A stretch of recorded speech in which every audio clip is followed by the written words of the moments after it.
En 2016, Shanti frappe à la porte de l'Institut de Duve de Lucé-Louvain. À l'époque, son fœtus est atteint d'une importante malformation lymphatique dans la région cervicale. Une opération directement dans l'utérus est alors exclue, car trop risquée pour le bébé comme pour la mère. Les médecins planchent sur une autre option, l'administration du sirolimus. On s'est rendu compte que ce médicament en fait renormalisait les choses et améliorait de 20 à 80% la qualité de vie des patients. Et comme on sait que ce sirolimus pénètre la barrière placentaire, on s'est dit pourquoi pas.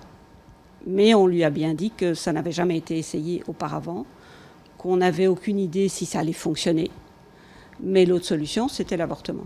Issu d'une algue, le sirolimus est administré depuis près de 10 ans à des patients adultes ou plus jeunes atteints de malformations vasculaires, mais aussi pour ralentir la prolifération de certaines cellules cancéreuses. On s'est rendu compte en fait que toutes ces malformations vasculaires résultaient en fait de l'activation continue et soutenue d'une protéine.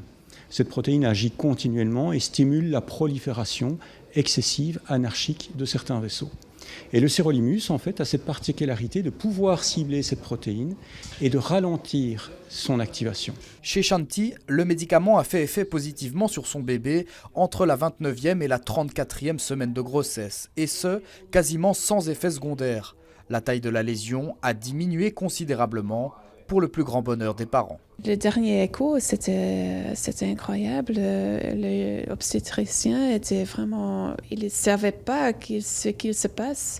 Il a regardé, et après il a appelé des gens, viens voir, c'est vraiment incroyable. Peu après sa naissance, la petite Nora subit une dernière intervention.